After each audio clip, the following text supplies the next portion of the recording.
En este vídeo te voy a enseñar cómo pasar tus puntos de las agujas circulares largas a las agujas circulares pequeñitas, a las shorties. Estas son las Iya de 23 centímetros, ¿vale?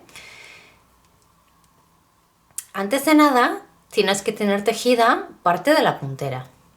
Yo aquí he tejido todos los aumentos que necesito para mi número de pie y 10 vueltas, ¿vale? De largo, 10 vueltas. Si quieres aprender a tejer la puntera de tu calcetín, te dejo el enlace por aquí arriba, en la cajita de información y en el primer comentario fijado, para que vayas a ella directamente desde el link, ¿vale? Y ahí te voy a enseñar cómo tejer tus primeros calcetines y serán de la puntera a la caña. Cómo cambiar de agujas circulares largas a las pequeñitas. Venga, es muy sencillo. Eso sí, antes de nada, vamos a coger un marcador de estos de bombilla o cualquiera que a ti te sirva, porque tenemos que marcar el comienzo y el final de cada vuelta. Ya vas a ver que es un proceso muy sencillito, pero tenemos que prestar un poquito de atención, ¿vale? Lo puedes hacer de cualquier forma. Yo te voy a enseñar cómo lo hago, y es que normalmente empiezo a pasar los puntos de la primera aguja, que es de donde no me sale la hebra, ¿vale? Fíjate, la hebra me sale de la aguja detrás, entonces voy a pasarme primero estos puntos, ¿vale? Y lo único que voy a ir haciendo es pasar punto a punto, ¿vale? Voy a pasar punto por punto de una aguja a otra. Lo que sí te recomiendo es eso, que tengas un trocito tejido para facilitar el movimiento después y no quede tirante, ¿vale? Yo te lo digo por propia experiencia, porque lo he hecho con poquitas vueltas tejidas y al principio se me ha dificultado bastante el tema, pero bueno, así es como una va aprendiendo y cogiendo sus truquitos, ¿vale? A ver, que me voy mucho para arriba. Venga, pues simplemente voy a pasar ya, me quedan 2 puntitos, ¿vale? 1 y 2, el último, listo. Fíjate, ya tengo mis puntos pasados, ¿vale? A las pequeñitas, mira, ¿vale? Son estas, las del cablecito verde. Ahora, ¿qué voy a hacer?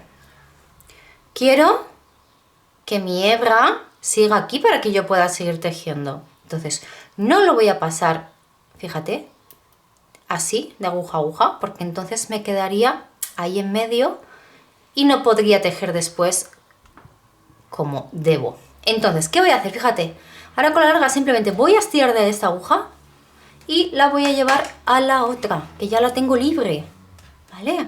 Paso, paso, paso, a ver, que no me estorbe la chiquitina, y simplemente paso los puntos a la aguja que he liberado y vuelvo a repetir el mismo proceso, ¿vale? Yo lo que suelo hacer antes de pasar la otra mitad de los puntos es colocar un marcador para saber precisamente eso, que estos son, que ahí está justo la mitad de mis puntos, que luego me va a venir muy bien para cuando tenga que hacer el talón. Si no lo quieres hacer, no quieres poner este marcador ahora, no tienes por qué hacerlo, se puede poner después, no te preocupes.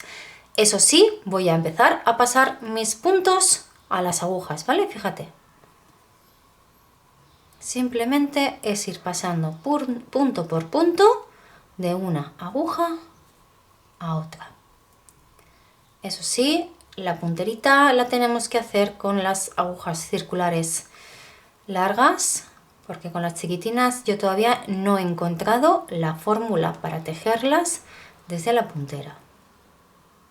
Voy pasando hasta que no me quede ninguno y libere al completo mis agujas, ¿vale? Mira, ya está. Y ahora ya tengo, mira, todos, ups, se me ha escapado un puntito. Tengo todos los puntos, fíjate, en mis agujitas. Y si quisieras, por lo que sea, volver a pasar estos puntos a tus agujas largas, pues haríamos exactamente lo mismo, ¿vale? Pasaríamos de la primera aguja pasaríamos la primera mitad o los pasas todos y luego ya en el cable largo, que para eso lo tenemos, dividiríamos los puntos por igual, ¿vale? Ahora, lo que te he comentado antes, muy importante, colocar un marcador de principio y final de la vuelta. Yo suelo hacer, y te comento lo que hago para no equivocarme. Siempre pongo de inicio y, bueno, inicio, fin, vuelta. Inicio, vuelta, mejor dicho. Bueno, siempre pongo de inicio de vuelta un marcador bonito. Me da igual que sean estos que están hechos por mí, o que tenga un avalorio, o que tenga lo que tenga, pero siempre un marcador que destaque. Y luego para la mitad, para saber dónde va, dónde es la mitad de los puntos, es donde pongo el marcador de bombilla, que como puedes ver hay mucha diferencia entre uno y otro, y para mí no hay duda. Y ahora simplemente lo que haríamos es, bueno, en mi caso me tocaría cambiar de color, pero ahora fíjate qué bien lo tenemos para tejer nuestro calcetín todo en redondo. Y así es como cambias los puntos de tus agujas largas a las pequeñitas. Espero que te haya gustado el vídeo y nos vemos en la siguiente. ¡Agur!